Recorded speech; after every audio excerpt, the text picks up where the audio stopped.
Olá pessoal, tudo bem? Seja bem-vindo. Esse vídeo aqui é introdutório, né? Então, o que eu mais peço para vocês é que deixe o like, se inscreve no canal e aperta no sininho para que possamos sim aumentar a palavra de Jesus Cristo na vida das outras pessoas que ainda não conhecem. Então, quando você faz isso, a ferramenta automaticamente distribui os vídeos para todo mundo que ainda não conhece. E se você gostou muito da gente, tem um QR Code. É só botar aqui no QR Code aqui do lado, colocar a câmera do celular e já vai diretamente para o grupo do WhatsApp. Que Jesus hoje frutifique a tua vida, que essa palavra te dê esperança, algo que você está esperando muito de Jesus Cristo. Até logo. Recebido é como presente a presença de Deus.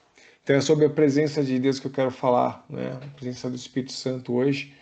E eu queria primeiro resgatar, né, a Bíblia bem no comecinho, né, que todos conhecem, que é em Gênesis, né, onde Deus ele traz a revelação de que o homem, né, é, é uma criação de Deus e o homem foi feito do barro, né? Então Deus foi lá e esculpiu, né, posso dizer assim, o homem no barro, né?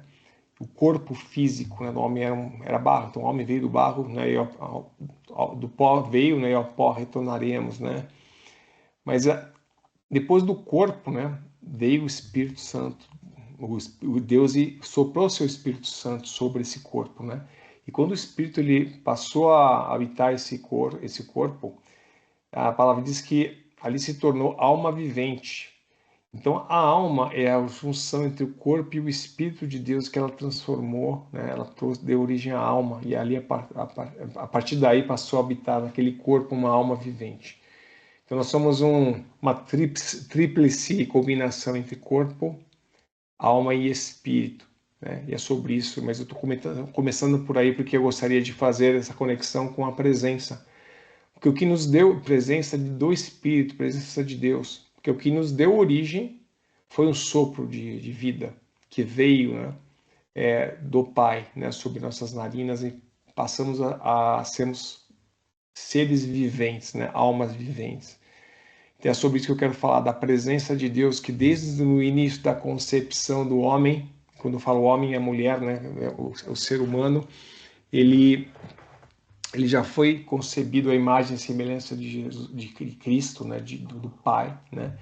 A palavra de Deus diz que nós somos criados à imagem e semelhança do Pai. Olha que maravilha, né? Quem é o Pai? O Pai é o Criador do universo, aquele que nós atemporal, né? De um Deus onipresente, onipotente e um Deus atemporal, né? Ele existiu antes, agora e sempre existirá, né, na eternidade. Então, nossas concepções humanas não conseguem entender isso, mas ele é um Deus atemporal. Só que o homem, ele teve o privilégio, né, de ser concebido por Deus à sua imagem e semelhança com esse sopro de vida. Esse sopro do Espírito é a presença de Deus, né? E aí a reflexão que eu trago hoje é: o que é que nós temos buscado como prioridade em nossas vidas? É a presença de Deus ou são as bênçãos que essa presença traz? Né? A presença ou os presentes de Deus? O que é mais importante para nós?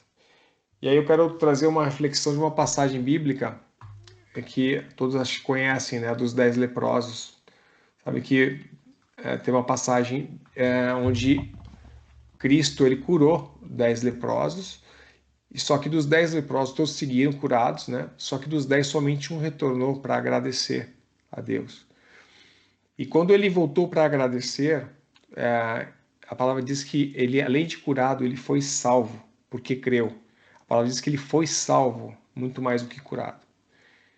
E quando a gente percebe esse leproso voltando com o coração de gratidão, reconhecendo que Deus o abençoou e grato por isso, ele volta a buscar o quê? A presença de Deus, a presença do Pai. Ele não simplesmente pegou a bênção da cura e saiu por aí errante, como se ele tivesse já ganho o principal.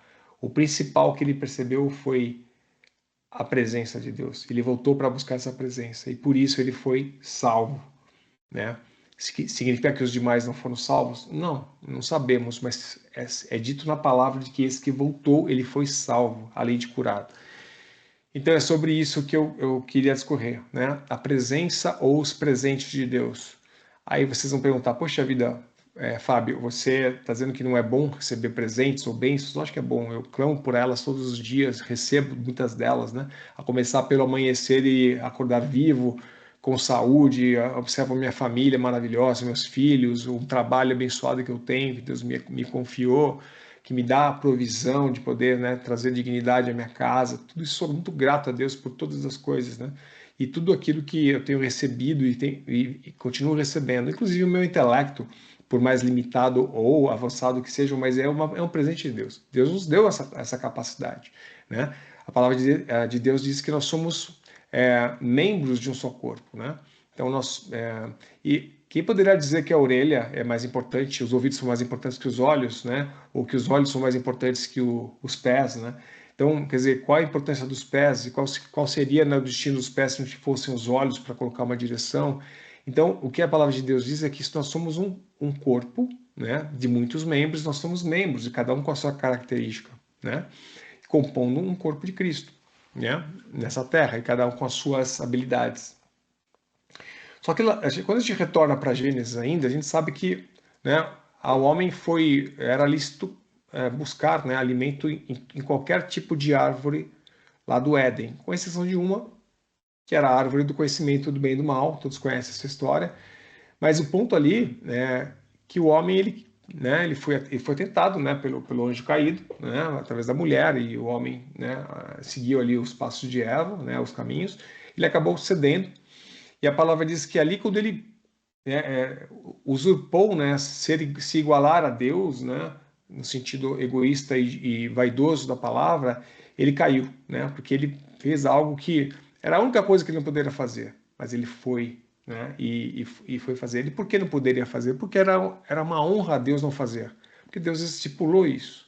Então, honrar a Deus é simplesmente seguir, né, um mandamento que a gente sabe que foi feito por ele, e nem sempre a gente vai entender, né? Mas o que aconteceu ali foi uma certa estultícia, né? Uma rebeldia espiritual, e ali houve uma destituição, né? Uma desobediência, e o homem tomou consciência do bem e do mal, porque até então ele era uma alma vivente, pura, né? Como se fosse um coração, uma alma de um animal, assim, puro, totalmente dependente de toda a provisão e tudo que Deus, né, poderia prover através do jardim do Éden, né? Todas as árvores frutíferas, tudo ali podia ser consumido pelo homem, né? Deus deu animais também para que o Adão, né, nomeasse esses animais. Por quê? Porque Deus é um Deus de relacionamento. Ele quer trazer, né, nos trazer para se relacionar com Ele, né? Então ele se agrada dessa nossa participação. Mas o que aconteceu foi que o homem foi destituído porque ele desobedeceu a Deus, né? E nesse momento, quando eu comecei minha fala, né, o homem foi formado o quê? Pelo sopro na presença de Deus, né? E depois ele foi destituído. A palavra diz que fomos destituídos pelo pecado, né? O que nos aparta de Deus é o pecado, porque Deus ele é santo, e ele não consegue conviver com o pecado. Então, naturalmente, ele não consegue se contradizer, né, Deus. Então a palavra dele não se contradiz, né? E o que aconteceu foi que o homem foi destituído. E a partir daí conhecemos toda a história da Bíblia, todos os nossos tropeços, né? E o que aconteceu ali no passado. E depois de muitos anos, né, muitos séculos, né, nós tivemos o presente de Deus, a bênção de Deus, que foi a entrega de Jesus Cristo, seu único filho, né, na cruz do Calvário, né, que ele veio sem máculas para se entregar por nós, né, por nossos pecados e nos reconectar espiritualmente a Deus, né? Porque até então nós passamos a ser criaturas e não filhos de Deus, quando nós fomos destituídos lá no Éden, né, da presença de Deus. Mas quando Jesus Cristo vem, e todo aquele que crê e for batizado em nome de Jesus Cristo, ele é reconectado à árvore da vida. A árvore da vida, que é justamente a presença do Pai, né? E aí passamos a sermos templos do Espírito Santo. Então, a palavra diz que Deus veio habitar em cada um de nós, né? A palavra de Deus diz que Deus não habita em templos construídos por mãos humanas, mas ele habita em templos que somos nossos corpos.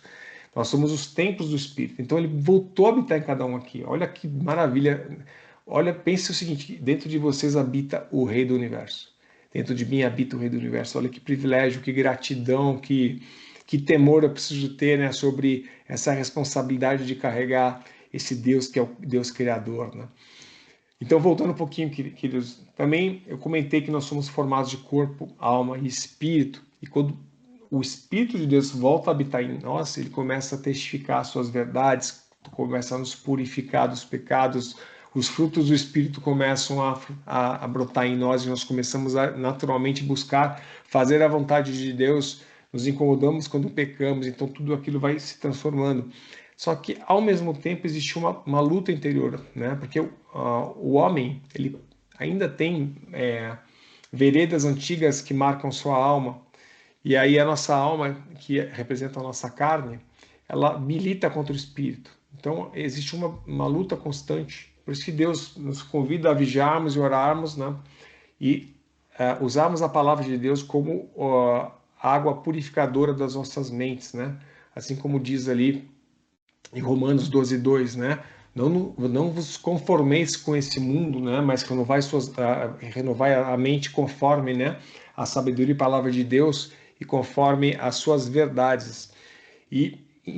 Infelizmente hoje, queridos, hoje nós vivemos num mundo onde as verdades estão relativizadas, né? A gente vive num mundo onde as verdades do mundo estão totalmente invertidas e vão contra, né, o que é de fato uma verdade de Deus.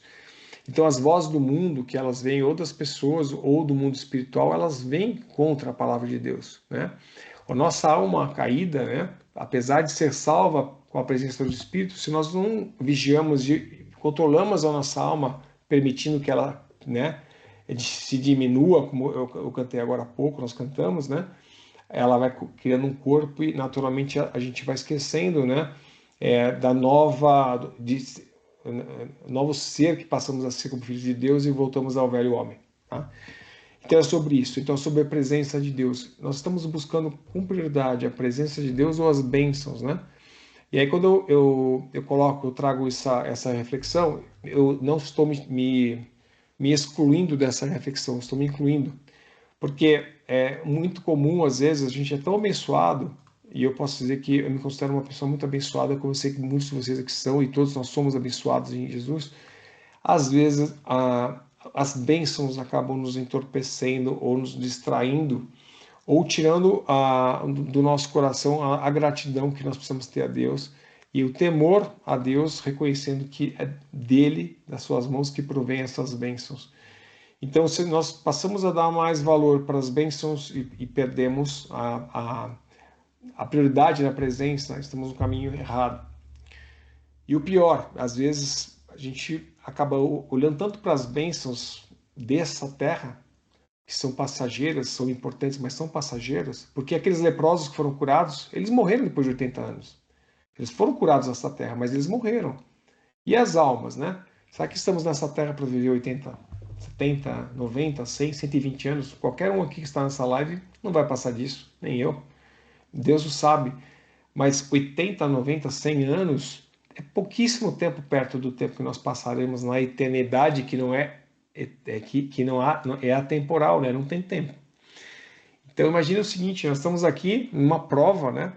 E numa forja dessa terra para que Deus nos capacite a ocuparmos lugares de importância no céu sob o aspecto da visão de Deus, né? Então ele quer nos forjar e que não é na visão do homem, não é na visão da importância, né, que às vezes damos, né, a posições e tudo mais, mas sim no servir, né, no amar ao próximo. Então é sobre isso que eu trago essa reflexão. E aí eu faço uma pergunta para vocês, depois eu vou querer que vocês comentem um pouco, tá? O que é que nos afasta ou que nos aproxima de Deus? O que é que nós fazemos no dia a dia que nos afasta e aquilo que nos aproxima, né? E aí eu trouxe aqui uma grande ferramenta, né, que Deus nos deu, ensinando, né, sobre o perdão.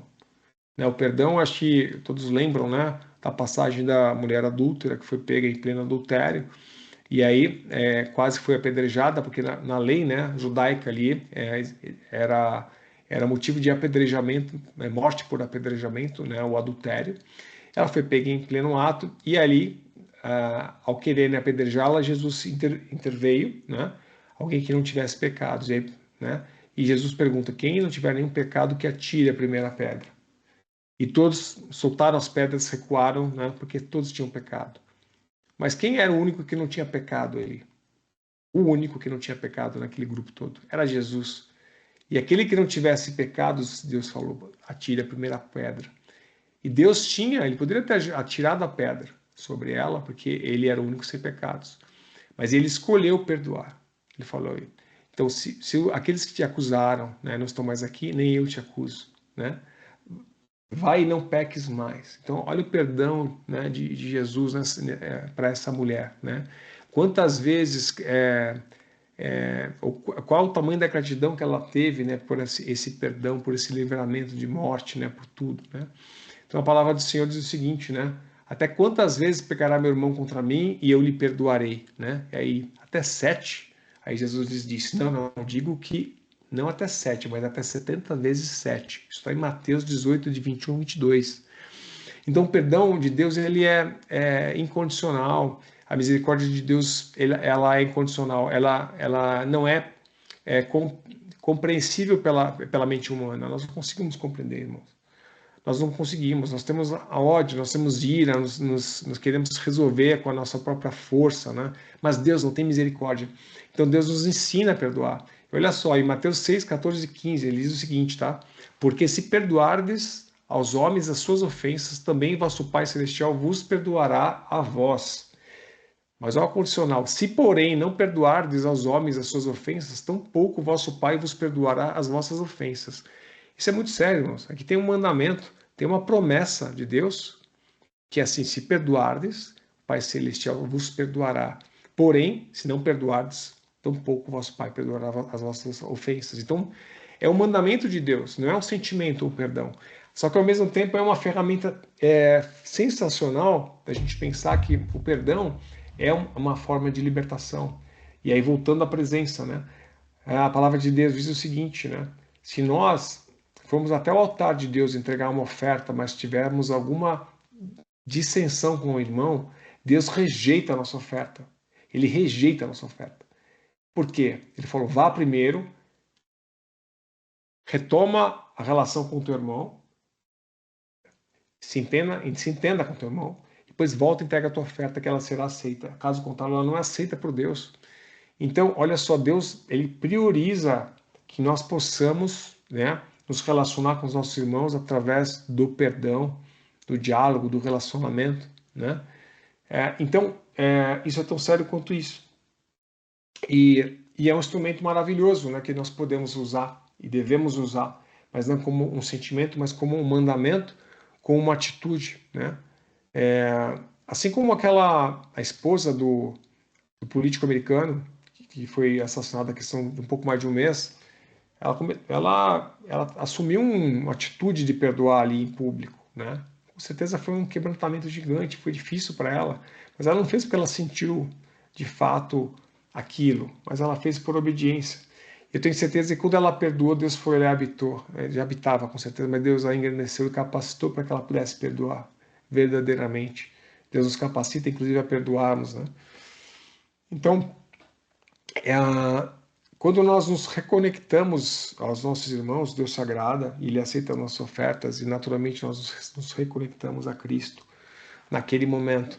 Porque Cristo, imagine que Cristo ele abre os braços na cruz e aí a cruz também tem uma ascensão vertical que é apontando para o Deus Pai Celestial, mas na horizontal de braços abertos, Deus diz que nós precisamos nos relacionar com os nossos irmãos. Deus se agrada, ele é um Deus de relacionamento. Ele pede para que nós nos relacionemos bem com os nossos irmãos. Então, a comunhão que estamos tendo aqui, essa comunhão, vocês com a família de vocês, a importância da igreja, da família, né? Dessa comunhão, quanto isso agrada a Deus, quanto é importante, né? Diz que um cordão de 3 dobras não se pode romper, né? Então, onde há 2 ou mais reunidos no nome de Jesus, ele está ali presente. Então, ele está presente aqui entre nós, ele está falando através da minha boca aqui, ele está falando para vocês através do coração de vocês que estão recebendo isso através do Espírito Santo, ele fala conosco. Então, é um Deus de relacionamento. Então, tudo aquilo que impede nossa relação com Deus, ela precisa ser trabalhada através do perdão, primeiramente, né? E então é sobre isso, irmãos. Assim, a palavra de Deus diz o seguinte, né? O homem que diz que ama a Deus, mas não ama seu próximo, que vê, aquele que diz que ama a Deus, que não enxerga, mas diz que ama que não ama teu próximo, que ele vê, ele é mentiroso. Porque como é que você amará a Deus que você não pode ver se você não ama nem o teu próximo que está sob aos teus olhos, né? Próximo aos teus olhos.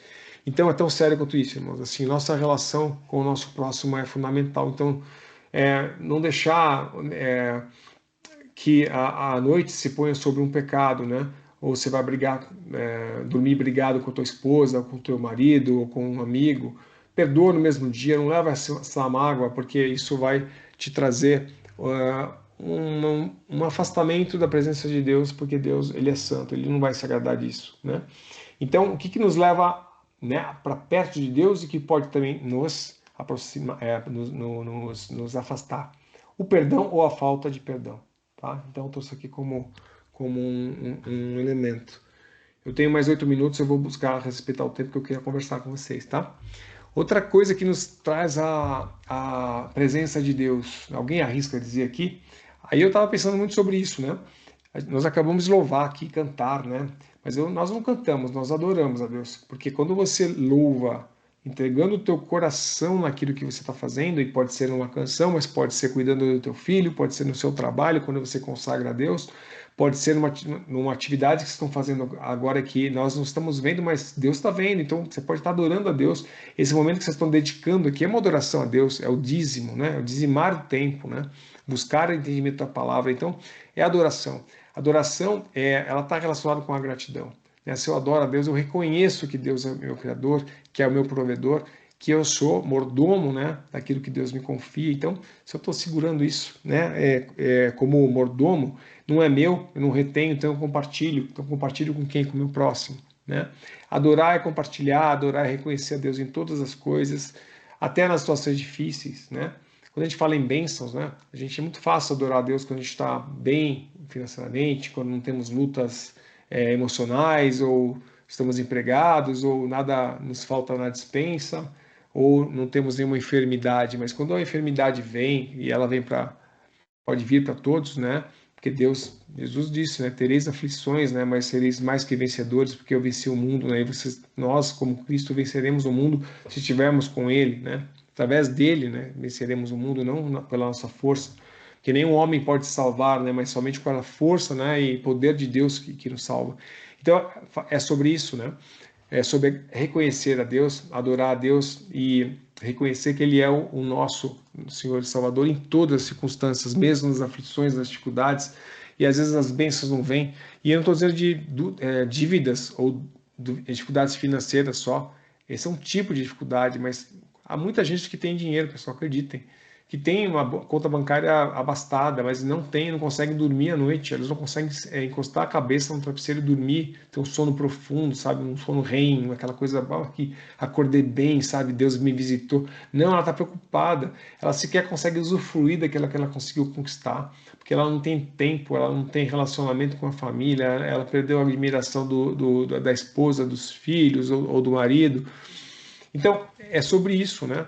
A plenitude ela é muito mais do que, né, temos recursos financeiros. A plenitude ela fala de sermos prósperos em todas as áreas, né? E Deus promete isso para nós. Mas às vezes nós temos lutas, né? Mas tem uma promessa, creio, existe uma promessa sobre a vida de cada um aqui que existe tirar prosperidade e plenitude em todas as suas áreas, nas áreas financeiras, área de saúde, nas emoções. Deus pode curar as emoções, as veredas antigas.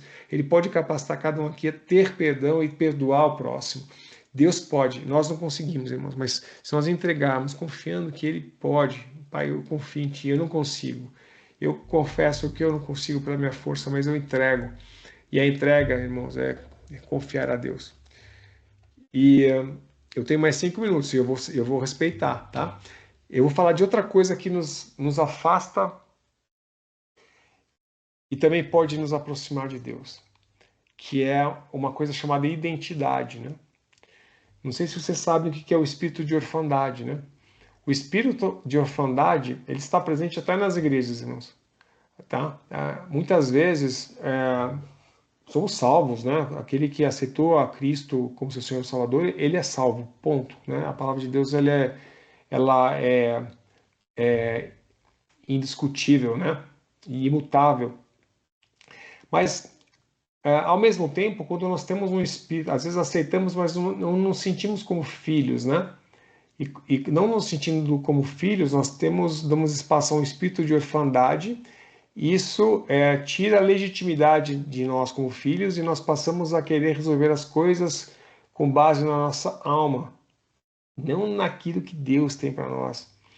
Significa que a gente não tem que fazer nada por nosso braço? Lógico que temos, mas a decisão passa por deixar que Deus opere, porque reconhecendo que Deus vai nos prover, reconhecendo que nós somos filhos. Então, se nós somos filhos e podemos pedir ao nosso Pai todas as coisas, eu não estou falando alguma coisa, estou falando todas as coisas, tudo que pedimos ao Pai nos será entregue no tempo do Pai, e se aquilo for bênção. E se pedimos bem, né?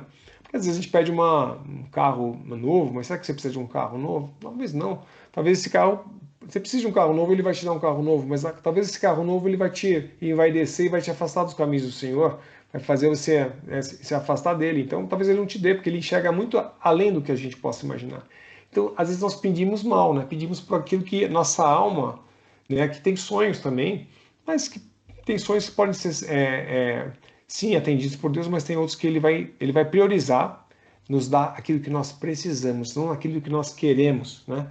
Às vezes nós queremos coisas demais, nossos olhos são cobiçosos, né? Nós temos um sentimento de querer ter, né? E ao mesmo tempo queremos resolver os problemas com nossa própria força, nossos próprios braços, né? Sem entregar a Deus, tá? Então, esse espírito de orfandade, né, ele mexe com a identidade nossa, né? Não sei se você sabe, mas hoje é um dado oficial, tá? Hoje o diabo, né, que é o espírito das trevas, ele quer enfatizar o quê? Colocar um holofote nas nossas falhas, irmãos, acusando. Se vocês olharem na Bíblia Sagrada, se vocês buscarem nas milhões de palavras que existem na Bíblia, vocês não vão encontrar nenhuma palavra, aqui eu vou comentar aqui, não existe nenhuma passagem bíblica que exista a palavra crítica. Não existe a palavra crítica na Bíblia. Por quê? Porque Deus não nos critica. Deus exorta, Deus corrige, mas ele não critica. Por quê? Porque ele olha para nós através de Cristo, né, como seus filhos amados, né? Ele tem um plano para nós, ele enxerga além daquilo que é a nossa visão, aquilo que nós nos tornamos, né, como velho homens, mas ele tem uma visão diferente. Só que as trevas querem colocar um holofote onde você tem falhas, né? Ele coloca holofotes em mim. Quantas vezes eu acordei hoje mesmo, eu confesso a vocês, eu acordei, meu Deus, né? Eu acho que eu não sou capaz de fazer tais coisas, né? E eu falei, mas isso é acusação, porque Deus me capacita, Pai, limpa a minha mente, renova a minha mente, porque o Senhor me diz que eu sou capaz, o Senhor me trouxe capacidade, o Senhor me deu esse trabalho, me deu esse desafio, porque o Senhor tem planos para a minha vida. Então eu creio e consagro a Ti, me capacita em tudo que eu for fazer hoje, vem comigo, onde eu colocar a planta dos meus pés, que eu esteja comigo ali. Então, consagrar a Deus, mas tendo a identidade de filhos, irmãos. Porque hoje esse espírito de orfandade tem afastado as pessoas de Deus. Não sei se vocês sabem, nossos jovens hoje, existem 30% hoje dos jovens brasileiros, né? Eles dizem que não vale a pena viver, eles têm tristeza em viver. Pesquisas recentes, tá? Houve um aumento de 120% nos casos de suicídio entre jovens, tá? E é a terceira causa de morte entre jovens no Brasil. Isso é muito sério. É muito sério. Por quê? Porque são as vozes do mundo falando, contando mentiras para os nossos jovens, são valores deturpados, são vozes do mundo que levam mentiras para a mente das pessoas. A gente precisa renovar nossa mente, tem que vigiar, renovar, porque Deus nos enxerga e nos transformará em seres vencedores, se não já somos vencedores, mais do que vencedores, mas nós realizaremos através do poder de Deus aquilo que tem para nós. Então nós temos que crer nisso, é sobre isso, tá? Mas buscar a presença de Deus. Porque as bênçãos são passageiras, mas a nossa vida eterna, né, é aquilo que nós estamos, para aquilo que nós estamos sendo forjados nessa terra, é aquilo que nós estamos, de fato, colher, né, na vida eterna. Então, que nós possamos ter sabedoria, paciência de enfrentar as nossas dificuldades, que Deus nos fortaleça, mas eu oro para que Deus capacite cada um aqui, trazendo esse poder de Deus, né? Esse reconhecimento que, através somente de Deus, é que é possível chegarmos nessa vitória. Amém. Era isso que eu tinha para trazer, irmãos. Quis trazer aqui essa palavra porque ela tem falado comigo, tá? Eu tenho, mais uma vez, eu me coloco como um aprendiz de tudo que eu falei aqui. É algo que eu tenho buscado. Eu tenho lido um livro chamado Chega de Regras, que ele fala sobre, não sei se algum irmão aqui já leu, mas é um livro que ele fala sobre dois caminhos, né? Um caminho do velho homem e o caminho do novo homem, que é aquele que a gente escolhe entregando a nossa vida para Jesus e dependendo dele, né? Mas que ao mesmo tempo muitos cristãos ainda estão no velho caminho, atuando, né? Sendo salvos, mas esse espírito de orfandade, os irmãos ainda não se sentindo filhos, não entregando para Deus e confiando em Deus. Eu estou dizendo isso que eu tenho aprendido a fazer isso a cada dia, e Deus tem me ajudado, me apoiado a entregar isso, né? A buscar esse caminho. Mas como é bom saber que tem um Pai, né? Que nos carrega, né? Cada um aqui possa, não sei como é que foi o dia que vocês passaram, quais são as tribulações, as dificuldades que vocês têm enfrentado. Eu imagino que cada um tem a sua dificuldade aqui e às vezes não são pequenas, mas que vocês possam receber o refrigério de um Pai que Ele é o provedor, a presença de Deus que ela vai bastar para todos nós aqui, que ela possa trazer essa paz que excede o entendimento, né? E é loucura para os homens, né? Porque a paz de Deus é loucura para esse mundo, é loucura. Mas que essa loucura de Deus possa estar entre nós, recebendo essa paz que excede o entendimento, em nome de Jesus. Amém.